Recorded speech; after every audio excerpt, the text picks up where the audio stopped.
거꾸로교실 사회 59강입니다. 오늘은 8.15 광복과 분단의 과정에 대해서 알아보도록 하겠습니다. 교과서 111쪽입니다.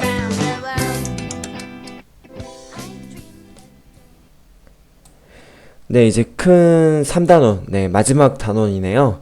암울했던 일제강점기가 끝나고 이제 우리가 광복을 하게 됩니다. 광복이라는 것은 이 나라가 이제 독립을 하게 되는 것이죠. 하지만 이 기쁨도 잠시 이 8.15 광복과 분단의 과정을 알아봅시다라는 오늘 학습 문제에서도 우리가 확인할 수 있어요. 뭘 확인할 수 있냐? 네, 광복 그 뒤에 분단이라는 아주 큰 슬픔이 또 우리를 기다리고 있었었죠. 네, 교과서 110쪽 보도록 하겠습니다. 여기 보면은 그 광복 당시에 이제 환호하는 사람들의 사진이 있죠. 네. 그냥, 사진으로만 봐도 굉장히, 표정들이 밝아 보여요. 네, 그러면 어떻게 광복이 되었는지, 공부해 보도록 하겠습니다. 교과서 111쪽.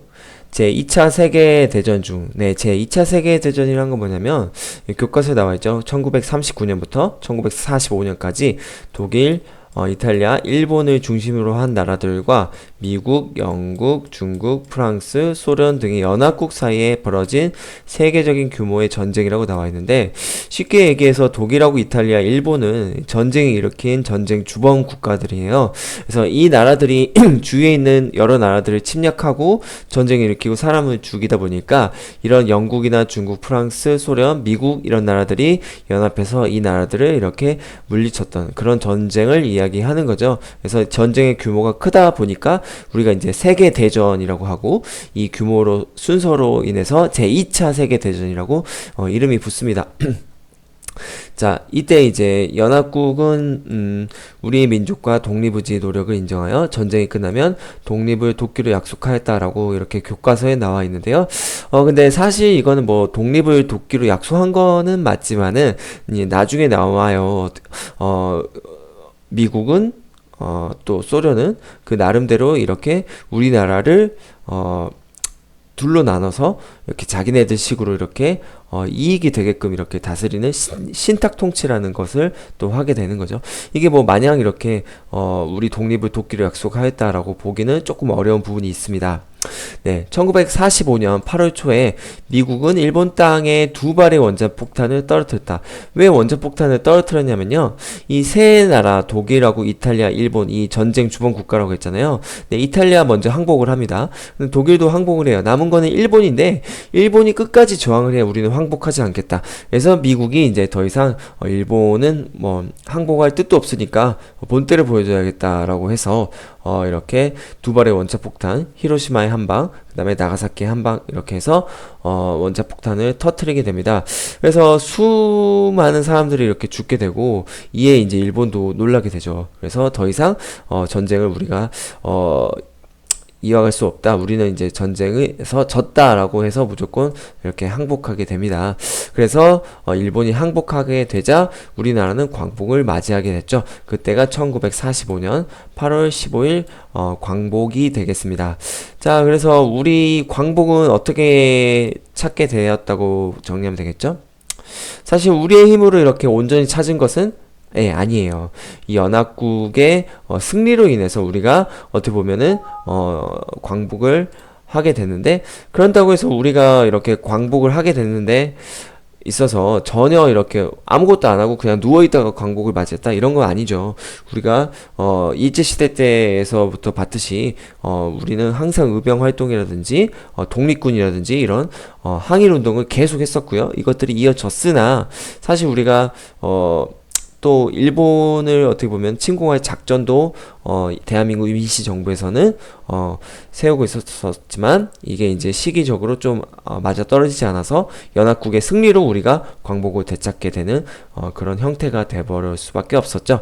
네, 그래서 일본에 항복하는 이 사진 보이죠? 그래서 이렇게 지금 엎드려서 이렇게 서명하고 있는 사람이 일본의 천황이에요. 그래서 나는 무조건 항복한다라고 이렇게 서명하고 있고요. 그 다음에 이렇게 광복을 맞이하고 있는 사람들의 모습도 확인할 수 있습니다. 자, 넘겨보겠습니다. 교과서 113쪽. 네, 그 다음에 이제 광복이 되고 나서 또 어떤 일이 있었는지 보도록 하겠습니다. 8.15 광복과 함께 사회를 안정시키고자 나라를 새롭게 세우려고 하는 움직임이 곳곳에서 일어났어요. 여기서 이제 한 인물이 나오는데요. 여운형을 중심으로 하여 민족 지도자들은 조선건국준비위원회를 조직하여서 네, 새로운 국가 건설을 논의하였다. 이제 일제 강점기가 끝났잖아요. 그러니까 이제 우리가 새로운 국가를 만들자라는 그런 움직임도 있었어요. 이 여운형이라는 사람은 사실 일본이 항복하기 전부터 이 전쟁의 흐름을 보면 일본이 이제 거의 이제 궁지에 몰렸다는 거를 이렇게 파악할 수 있잖아요. 일제 강점기 말기에는 이제 일본이 우리나라를 이렇게 압박하는 그런 것도 전쟁에 너무 정신없다 보니까 네 이렇게 약해지고요. 그래서 준비를 조금씩 하였으나 그러나 북위 38도를 기준으로 북쪽에는 소련군이 남쪽에는 미군이 일본군의 무장 해제를 담당하게 되었다. 이는 분단의 시발점이 되었다라고 나와 있는데요. 그래서 이것은 뭐냐면 사실 어떻게 보면 되냐면요. 일본이 이제 항복을 하게 된 이후에 이제 우리 한국이 어떻게 처리해야 될지 이 연합국에서 이 논의가 있었던 거예요. 그래서 소련하고 미국이 서로 이렇게 합의를 본 거죠.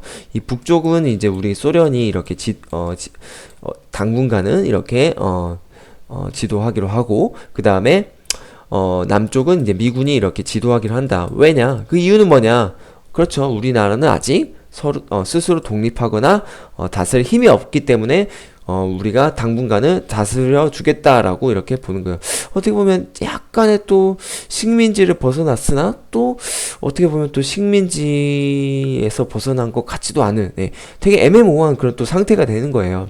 그래서 사실 이 김구 선생님 같은 경우는 이렇게 우리나라가 이렇게 두 개로 나눠지는 것에 대해서 끝까지 저항을 했었죠. 그래서 북쪽에서는 소련이, 그 다음에는 남쪽에서는 미국이 이렇게 다스리게 됐는데, 이제 이 소련의 이제 영향에 따라서 북쪽에서는 사회주의라고 할 수 있는 이제 뭐 공산주의 이런 이념들이 이렇게 들어오게 되고요. 그 다음에 미국을 다스리는 남쪽에서는 민주주의라든지 자본주의라는 이런 이념들이 나와서 이 이념의 전쟁으로 또 이루어진 게 또 민족 동족의 비극, 네, 6.25 전쟁이라고 할 수 있겠죠. 네, 그 다음 8.15 광복이 되자 사람들의 생활도 이전과 달라졌어요. 그래서 일제 탄압을 피해서 다른 나라에 가서 살거나 일제 강제로 끌려갔던 사람들 중에서 일부가 고향을 돌아왔다. 뭐 일부예요, 사실 일부. 뭐 여러분 하시마 섬이라든지 전에 강제징용에서 봤듯이 많은 사람들이 그곳에서 죽거나 아니면 그곳에서 눌러 살게 되었지 일부만 고향에 우리나라에 돌아오게 되었었고요. 그 다음에 또 좋은 점이라고 할 수 있다면 광복이 되고 나서 더 이상 일본인들의 횡포를 겪지 않아도 되었고 학교에서 제대로 된 우리말과 한글, 우리 역사를 배울 수 있게 되었다. 그래서 여기 보면 우리 광복 이후에 교과서들이 보이고 뭐 새나라의 어린이 이 노래 알고 있죠? 새나라의 어린이는 일찍 일어납니다. 잠꾸러기 없는 나라 우리나라 좋은 나라. 네, 선생님이 지금 시간이 좀 오래돼서 음정도 안 맞고 네 그렇습니다. 네, 선생님이 정리한 걸로 보도록 할게요. 8.15 광복의 과정, 전쟁 주범 국가 네, 제2차 세계대전과 관련이 있어요. 전쟁 주범국가 일본, 독일, 이탈리아, 연합국, 미국, 영국, 중국, 프랑스, 소련 이런 나라들의 대결이었다. 일본, 독일, 이탈리아가 연합해서 전쟁을 일으켰고 연합국의 반격으로 이탈리아, 독일이 항복하였고 일본이 끝까지 저항을 해요. 그래서 미국이 핵폭탄을 터뜨리게 됐죠. 히로시마의 한방, 나가사키 한방. 그래서 일본이 8월 15일 날 항복을 하였고 그 다음에 광복이 되었습니다. 자, 광복을 위한 우리 준비. 우리는 그냥 뭐 누워가지고 광복이 되었던 건 아니고 우리 나름대로의 그런 준비나 노력들이 있었다. 국내에서는 여윤형이라는 사람이 일본의 항복에 대비해서 새로운 국가 건설을 논의했었고 또 해방 후에 조선건국준비위원회 새로운 나라를 좀 잘 세워보자라는 그런 준비위원회도 결성을 했었다. 또 국외에서는 김구 선생님이 대한민국 임시정부의 광복군을 통해서 연합군하고도 합류를 하려고 했었어요. 그 다음에 국내 진국전 일본군을 몰아내자 이런 작전도 펼치려고 했으나 일본이 작전을 실시하기도 전에 일본이 항복을 해서 이런 작전은 또 없어지게 되었죠. 자, 분단의 과정은 또 어떻게 됐었냐? 광복은 오로지 우리의 힘으로 이루어진 것이 아닌 연합군의 승리로 이루어졌다.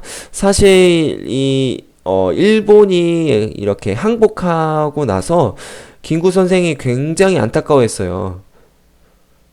좀 이상하죠. 왜냐면 일본이 항복한 건 좋은 일이나 우리가 뭔가를 해보기도 전에 항복했기 때문에 사실 우리의 발언권이라든지 영향력이 없었던 거죠. 그렇죠. 그래서 연합군이 하자고 하는 대로 우리가 끌려갈 수밖에 없었던 사실에 또 그렇게 될 거라는 예측에 김구 선생이 굉장히 슬퍼하고 안타까워했었다고 합니다. 그래서 연합군의 승리로 이루어졌기 때문에 광복은 소련하고 미국은 그래서 자신들의 이익을 위해서 서로 우리나라를 나눠 갖기로 했었죠. 그래서 북위 38도 기준으로 북쪽은 소련이 다스리고 남쪽은 미군이 다스리게 되었고 이것이 남북 분단의 시발점이 되게 되었습니다. 네, 안타까운 사실이죠. 네, 8월 15일 광복 이후에 우리 생활 모습 뭐가 달라졌냐? 해외로 나갔던 사람들 일부가 고향으로 돌아왔었고, 일본의 횡포를 더 이상 겪지 않아도 됐고, 그 다음에 학교에서 우리말과 한글, 우리 역사를 배울 수 있게 되었다. 이런 점이 이제 광복 이후에 달라진 점이 되겠습니다. 네, 오늘 강의는 여기까지입니다.